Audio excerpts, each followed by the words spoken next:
नमस्कार। अंतःपुर के कानाफूसी में आप सबों का स्वागत है। और आज हम अंतःपुर के कानाफूसी में हम उस कानाफूसी की चर्चा करने जा रहे हैं जो कानाफूसी बिहार विधानसभा में गृह विभाग के बजट पारित होने के बाद सरेराह सुनाई दिया। मतलब एकदम पूरा लुटियन जोन से लेके विधानसभा को कवर करने वाले पत्रकारों के बीच हो चाहे विधायक के बीच हो, चर्चा जोरों पर रही कि सम्राट चौधरी को जो घेरने की तैयारी पिछले 1 महीने से चल रही थी, जब से नीट छात्रा मामला सामने आया तब से जिस तरीके से घेरने की कोशिश हो रही थी, किसी ने ये नहीं सोचा था कि सम्राट चौधरी अपने वक्तव्य के दौरान इस तरीके से एक एक का हिसाब किताब लेगा। चर्चा कहीं और का, कह दिया कुछ और कि यहाँ तो मामा भगिनी प्रेमालाप में एक दूसरे की हत्या कर रहे हैं, तो क्या करिएगा।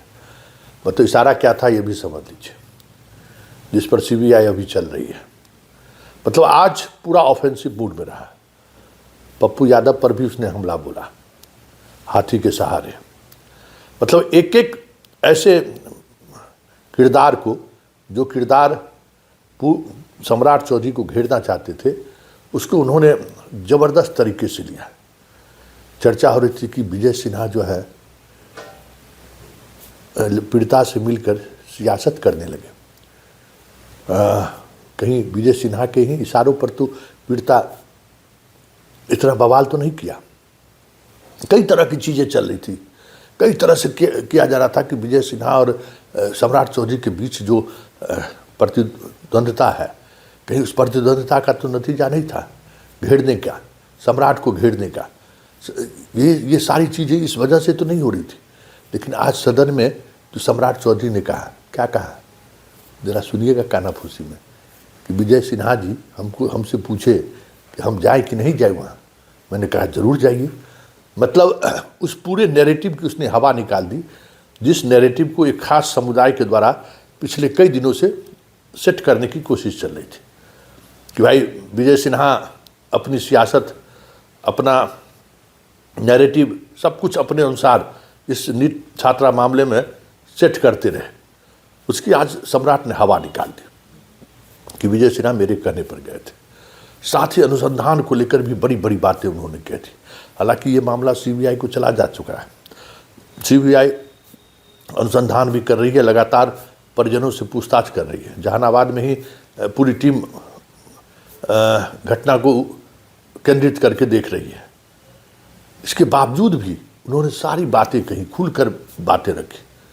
साथ ही नीतीश कुमार को लेकर भी उनका जो एक बॉडी लैंग्वेज था, ये दिखाने की कोशिश हो रही थी कि नीतीश कुमार को वो गृह विभाग लेके कमतर करना चाहते हैं। लेकिन आज पूरे भाषण के दौरान वो नीतीश की तारीफ करते रहे, नीतीश के प्रेरणा लेकर काम करने की बात करते रहे हमेशा पूरे भाषण के दौरान।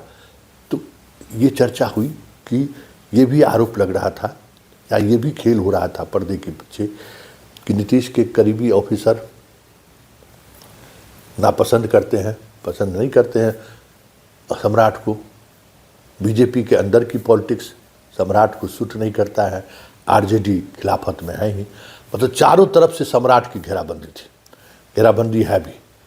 तो कहीं न कहीं नीतीश के प्रति लॉयल्टी दिखा के, नीतीश के काम को तारीफ करके, नीतीश के प्रति आदर भाव की बात रख के कह सकते हैं कि उस नैरेटिव को इसने हवा निकालने की कोशिश की है, जिस नैरेटिव के सहारे इनको घेरने की कवायद पिछले कई दिनों से चल रही है। लेकिन एक बात और देखने को मिला, सम्राट चौधरी ने नीतीश कुमार को भी आड़े हाथ लेने से नहीं बचे। आड़े हाथ लिया ही कि जब कभी वो राजद के साथ गए, गवर्नेंस नहीं चला पाए, जब कभी भी राजद के पास गए, एसपी के दफ्तर पर पकड़ इनकी ढीली हुई। मतलब आज के उस भाषण से लगा ही नहीं कि ये सम्राट चौधरी है। मतलब जिससे भी बात हुई, जिससे भी चर्चा हुई, सबका कानाफूसी यही बात सामने आई कि अरे सम्राट तो सम्राट की तरह आज बात की। हर किसी को आईना उन्होंने दिखा दिया। आरजेडी को तो मतलब स्थिति ये रही कि उनके नेता ही गायब हो गए सदन से, जिनसे वक्तव्य दिलाया गया वो उस तरीके से अपनी बात रख नहीं पाए। कई तरह की चर्चाएं हुई हैं। क्या सम्राट की वजह से तेजस्वी सहज नहीं है? क्या सम्राट की वजह से विपक्ष आमने सामने होने से परहेज कर रहा है? क्योंकि सम्राट जिस अंदाज में बात करते हैं वो अंदाज तेजस्वी को नागवार गुजरता है और उसमें हंगामे के अलावा कोई दूसरा चारा नहीं है। मतलब जमकर आज चीज़ें चली। जंगल राज पर भी चर्चा हुआ और जंगल राज को कैसे मंगल राज में बदला गया इस पर भी चर्चा हुई। मतलब आज के इस भाषण को लेकर बहुत सरल और सहज तरीके से उन्होंने अपनी बात रखी है। चर्चा यही था कि ये भाषण, इनका जो भाषण था वो भाषण उस तमाम नैरेटिव को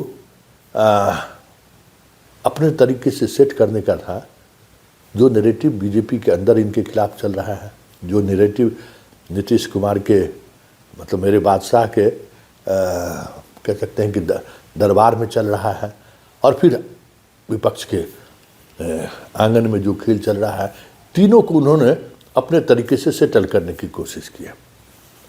कानाफूसी में आज इस बात को लेकर बड़ी चर्चा हुई। चलते चलते एक और कानाफूसी कह ही देते हैं। आजकल जो खेल चल रहा है भ्रष्टाचार को लेकर, सिविल एविएशन से लेके दवा घोटाले से लेकर कई तरह की चीज़ें अब सामने आनी शुरू हो गई हैं। यह संकेत है, आज चर्चा वही हो रही थी कि यह संकेत है संजीव हंस के जेल जाने के बाद की बदली हुई परिस्थिति का, क्योंकि अब ये चीज़ें सामने आएंगी। हर आईएएस अधिकारी एक दूसरे को संदेह की दृष्टि से देख रहे हैं और इस तरीके से देख रहे हैं कि किसी को अगर कोई इन्फॉर्मेशन मिलता है तो वो चाहते हैं कि वो इन्फॉर्मेशन मीडिया के पास आउट हो जाए। मतलब जो सेट परंपरा चली आ रही थी ना, मतलब लेन देन की जो सेट परंपरा थी, वो परंपरा पूरी तौर पर टूट चुकी है। अब अपने अपने तरीके से हर कोई एक दूसरे को नीचा दिखाने की कोशिश कर रहा है। ऐसे में आने वाले समय में कई आईएएस अधिकारी का मॉरिशस में, दुबई में, ऑस्ट्रेलिया में इन्वेस्टमेंट की खबरें आपको सोशल मीडिया और चैनलों पर चलते हुए दिख जाए तो कोई बड़ी बात नहीं होगी, क्योंकि खेल इसी स्तर पर शुरू हो गया है। क्योंकि कोई किसी के नियंत्रण में नहीं है। जो एक नियंत्रण की बात होती थी अन्य मार्ग पर, वो पूरी तौर पर बेपटरी हो चुकी है। एक जो सेटअप था सरकार चलाने का, वो सेटअप ब्रेक हो चुका है। कुछ खास लोगों को तवज्जो दी जा रही है और कुछ खास लोगों को खास बेहतर जगहों पर पोस्टिंग हो रही है। ऐसे में कहा जा रहा है कि 80% आईएएस अधिकारी बेमन से काम कर रहे हैं। 80% से अधिक आईएएस अधिकारी दबाव महसूस कर रहे हैं, क्योंकि पहले चर्चा होती थी, समीक्षा होती थी तो उसमें विचार विमर्श होता था, परफॉर्मेंस को ख्याल रखा जाता था। लेकिन इन दिनों ये सारी चीज़ें खत्म हो चुकी हैं और धीरे धीरे भ्रष्टाचार को लेकर जैसे जैसे बातें सामने आ रही हैं वो उबाल बढ़ता जा रहा है। जो अपने कलेक्ट्रेट काल में मतलब डीएम के रूप में जो अपनी ईमानदारी को बचाए रखा, अब वो ऐसे ऐसे अधिकारी खुद को रोना रो रहे हैं कि काहे हम किसके लिए ईमानदारी से काम किए, इसी के लिए। तो मतलब ईमानदार अधिकारी तो खफा है ही, साथ ही ऐसे अधिकारी भी खफा हैं जो अब तक मलाई मारते रहे, लेकिन अब मलाई मारने में एक अलग तरीके की समस्याएं खड़ी होने लगी। मतलब पूरी तौर पर आप कह सकते हैं कि ब्यूरोक्रेसी में गजब की गुटबाजी शुरू हो गई है। कानाफूसी में इतना ही, इजाज़त दीजिए, नमस्कार।